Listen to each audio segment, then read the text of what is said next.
There is an active operation ongoing, but it does appear to be concentrated on one particular spot over there.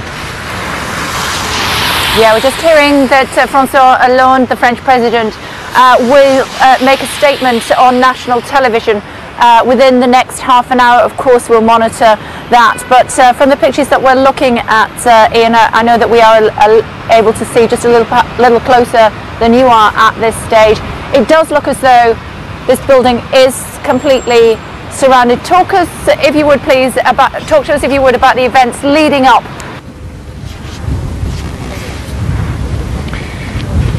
Well, all the attention has been focused on an area about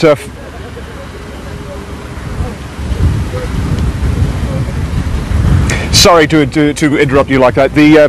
All the attention this morning when we got to the scene near to the forest where most of the activity had been taking place yesterday in terms of the searching for these two men.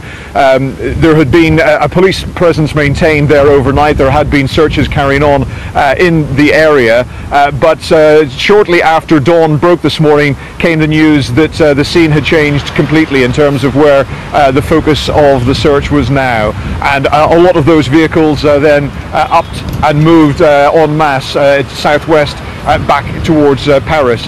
So a lot of the counter-terrorism police that we saw were in balaclavas yesterday carrying out house-to-house operations have all now moved to this area and obviously concentrating their resources over at that printer factory where we believe the two gunmen are now holed up. The media also, of course, gave chase as well, and there was a scene almost where we, I think, give the impression that a car chase was underway on the A2 connecting these two areas, but that was simply everybody moving down to change the location. And as I look around now, there are still, as I say, sirens heard locally and warnings for people to stay indoors, but unfortunately we can't bring you any information directly from here as to what might be happening over there, but it is interesting that the situation appears to have calmed down in terms of the number of helicopters, and I just wonder whether if François Hollande is preparing to make some sort of public address, whether that would suggest that there is some sort of finality to the situation. I don't know, that is pure speculation, but it is hard to imagine that the leader of the country, the president, would be wanting to make a public statement in the middle of an ongoing operation like this. I don't know what other experts might think. Yeah, we'll have to wait and see on that one. We're being told that people who live in and around this town of Dammatin-en-Goal are being told to stay away from their windows, to switch off their lights, and if they're not home, to go home immediately. Martin? And we know that school children in a number of schools in the village, in the town, are being kept inside the building. I'm looking at one report here that quotes a pupil speaking from inside a local high school. This pupil is saying, "We are really scared.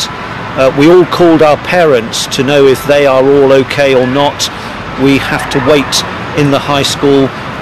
We're being told to stay in the high school and to stay calm." Apparently all the lights are being switched off in that school and in others, so people very well aware within the town of what's going on and obviously very concerned for their own safety. Yeah, schools in lockdown then, residents being told to switch off their lights, stay away from the windows if they're not home, and they can get home, to go home immediately. We've seen the SWAT teams arriving, we've seen the military helicopters landing, as you can see there, in a field near Dammatin-en-Goal, and that is all because we believe that the Charlie Hebdo chief suspects are completely surrounded in a printing factory on an industrial estate to the northeast of Paris.